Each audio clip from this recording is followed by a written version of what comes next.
नमस्कार।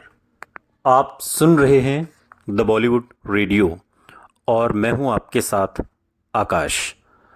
दोस्तों, आज के इस पॉडकास्ट में किस्सा रेखा का है और बात करेंगे उस किस सीन की जिसको लेकर हंगामा हो गया था। एक इंटरव्यू में रेखा ने कहा था कि मैंने किस नहीं किया था। मैं तो खुद हैरान रह गई थी और कोई भी मुआवजा किसी भी चीज़ कोई भी चीज़ उस तकलीफ को नहीं मिटा सकती जिससे मैं गुजरी थी।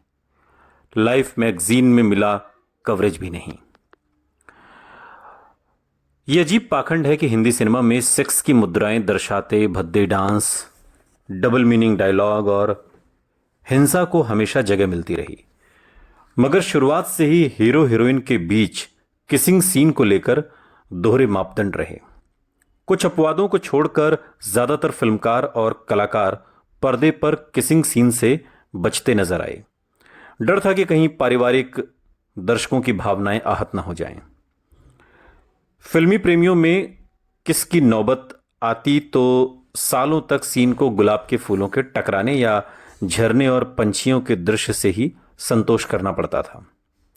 पर्देदारी के पाखंड का यह चोला उसी वक्त उतारा जाता जब फिल्म के निर्माता और सितारों को सनसनीखेज पब्लिसिटी की जरूरत पड़ती थी। निर्माता कुलजीत पाल और अभिनेता बिस्वजीत को भी हर हाल में एक कामयाब फिल्म की जरूरत थी। बंबई के महबूब स्टूडियो में फिल्म दो शिकारी की शूटिंग शुरू हुई थी। राजा नवाथे इस फिल्म के निर्देशक और सिनेमेटोग्राफर थे। फिल्म के पहले ही शेड्यूल में कुलजीत, राजा और बिस्वजीत ने एक प्लान बनाया और रेखा इस प्लान में उनका शिकार बनने वाली थी। उस दिन रेखा और बिस्वजीत के बीच रोमांटिक सीन फिल्माया जाना था। शूटिंग से पहले ही सब कुछ तय हो चुका था। कैमरा हर एक पल को कैद करने के लिए तैयार था और जैसे ही निर्देशक राजा नवाथे ने एक्शन कहा, बिस्वजीत ने रेखा को अपनी बाहों में लिया और अपने होंठ रेखा के होंठों से लगा दिए। और अचानक हुए इस किस सीन से रेखा सन्न थी। इस किस का कोई जिक्र उनसे पहले नहीं किया गया था, लेकिन कैमरा रोल होता रहा।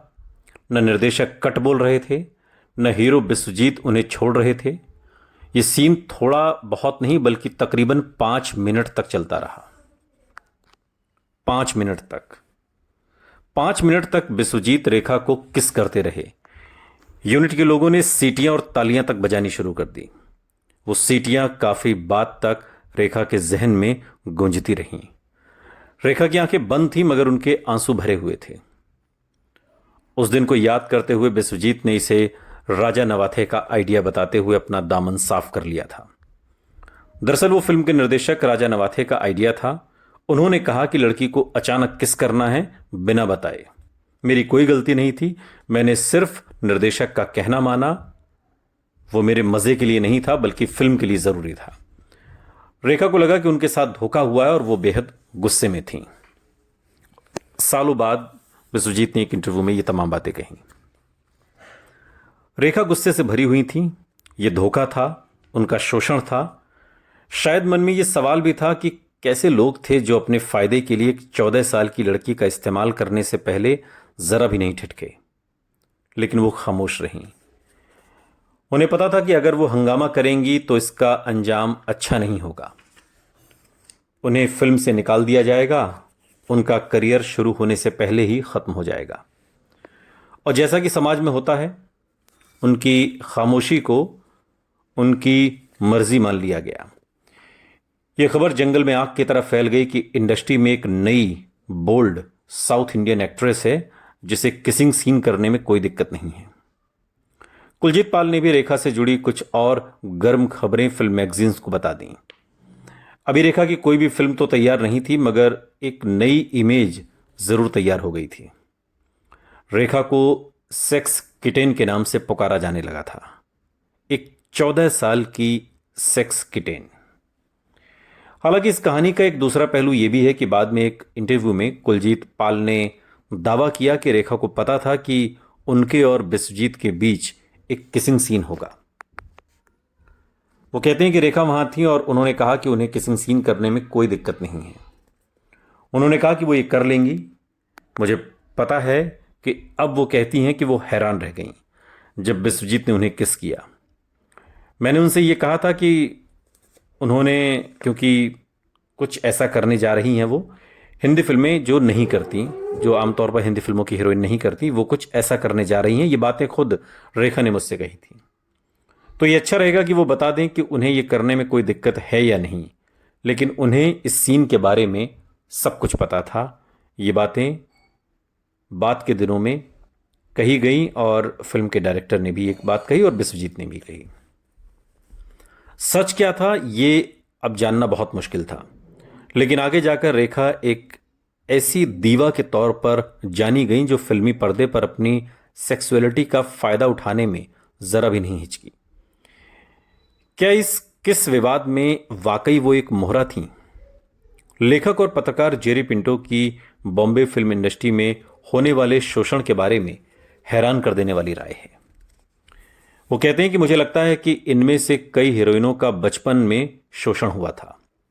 नीतू सिंह, रेखा, ये सारी जो दीवाज हैं।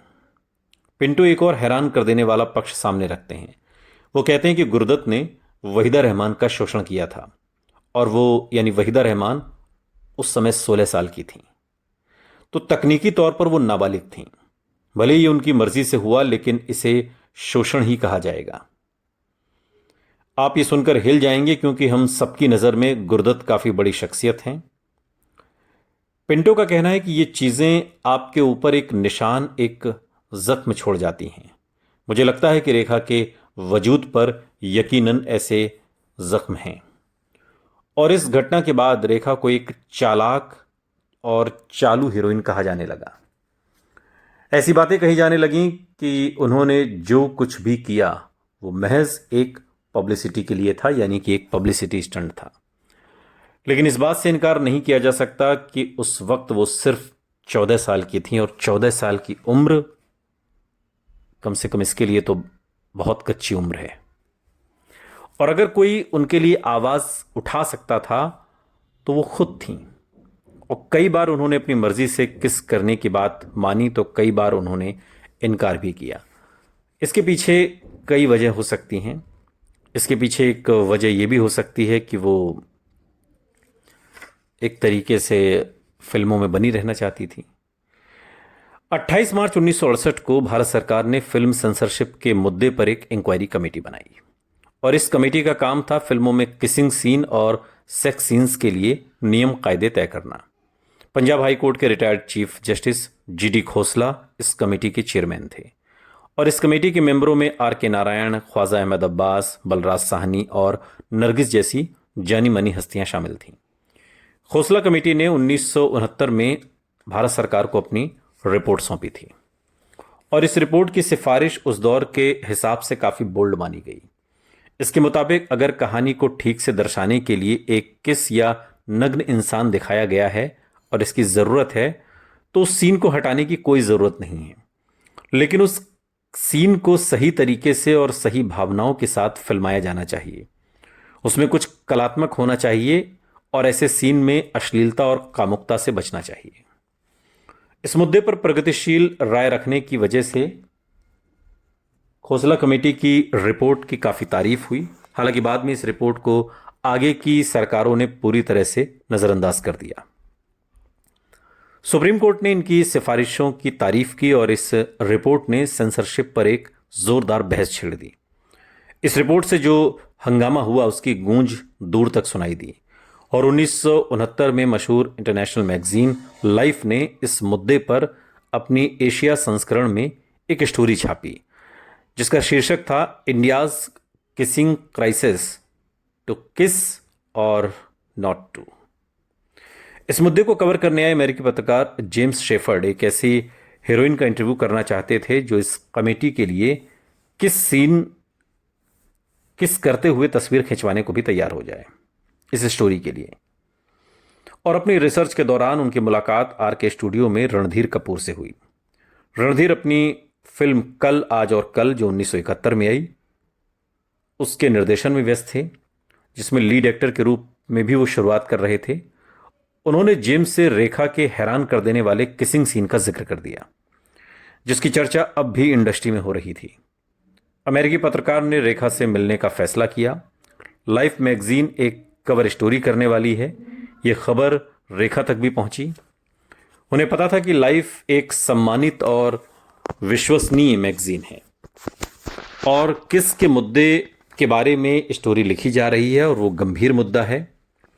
उनके पास ये सुनहरा मौका था कि वो अपने किसिंग कांड से मिली नेगेटिव पब्लिसिटी को पॉजिटिव कवरेज में बदल दें। लाइफ में कवरेज मिलना उनके करियर के लिए काफी फायदेमंद हो सकता है। शायद यही सोचकर रेखा इस स्टोरी का हिस्सा बनने के लिए तैयार हो गई। लाइफ मैगजीन ने रेखा और बिस्वजीत की किस करते हुए 2 तस्वीरें छापी। एक तस्वीर फिल्म दो शिकारी से ली गई, जबकि दूसरी तस्वीर मैगजीन की स्टोरी के लिए खास तौर पर खींची गई थी। इस रिपोर्ट में सिमी ग्रेवाल और मॉडल पर्सिस खंबाटा की तस्वीरें भी थीं, लेकिन सबसे ज्यादा चर्चा हुई रेखा की तस्वीरों की। रेखा की कोई भी फिल्म अभी रिलीज नहीं हुई थी और उनकी तस्वीरें अब एक इंटरनेशनल मैगजीन में छप गई थीं। इन 2 तस्वीरों की वजह से ही इंडस्ट्री में एक सेक्स सिंबल के तौर पर रेखा की इमेज और ज्यादा मजबूत हो गई। लाइफ मैगजीन के कवर से मची हलचल का ज्यादा से ज्यादा फायदा उठाने के लिए कुलजीत पाल ने एक प्रेस कॉन्फ्रेंस बुलाई। रेखा की यह पहली प्रेस कॉन्फ्रेंस बॉम्बे के शालीमार होटल में बुलाई गई। रेखा को अब ऐसे पत्रकारों के सवालों के जवाब देने थे जो चाहते थे कि हिंदी फिल्मों की नई सेक्स सिंबल उन्हें कुछ मसालेदार और बोल्ड जवाब दें। एक पत्रकार ने रेखा से पूछा कि आप किसिंग के फेवर में हैं? रेखा ने कहा हां। पत्रकार ने फिर पूछा किन हालातों में? जब हीरोइन स्लैक्स पहने हो। यह कहना मुश्किल है कि यह एक बेवकूफाना जवाब था या रेखा भी मीडिया के साथ मजाक कर रही थी। जो भी था, मीडिया की समझ में नहीं आया, लेकिन रेखा मुस्कुराती रही। एक पत्रकार ने उनसे पूछा कि आप हिंदी फिल्मों में क्यों आई हैं? रेखा ने जवाब दिया क्योंकि तमिल, तेलुगु और मलयालम फिल्मों में पैसे ज्यादा नहीं मिलते। उनके बच्चों जैसे ईमानदार जवाब सुनकर सब खूब हंसे। मीडिया ने रेखा जैसी कोई हीरोइन पहले देखी नहीं थी। छोटी उम्र, मुस्कान में दिखता आत्मविश्वास, बेबाक और एक अजीब सी मासूमियत, यह मिश्रण कमाल का था। फिल्म मीडिया की ऐसी स्टार की काफी जरूरत भी थी। रेखा की किस को राष्ट्रीय और अंतर्राष्ट्रीय स्तर पर काफी पब्लिसिटी मिली। यह किसी भी नए सितारे के लिए शानदार शुरुआत थी। हालांकि उस दौर की किसी भी टॉप हीरोइन ने किस विवाद पर कोई बयान नहीं दिया, क्योंकि हर किसी को यह पता चल चुका था कि हिंदी फिल्मों में रेखा जोरदार दस्तक दे चुकी हैं। इस पूरे वाक्य से रेखा ने भी एक अहम सबक सीखा और उसे गहराई से अपने जहन में उतार लिया। हर स्कैंडल पब्लिसिटी है और हर हादसा आगे बढ़ने का एक मौका। सुनते रहिए द बॉलीवुड रेडियो, सुनता है सारा इंडिया।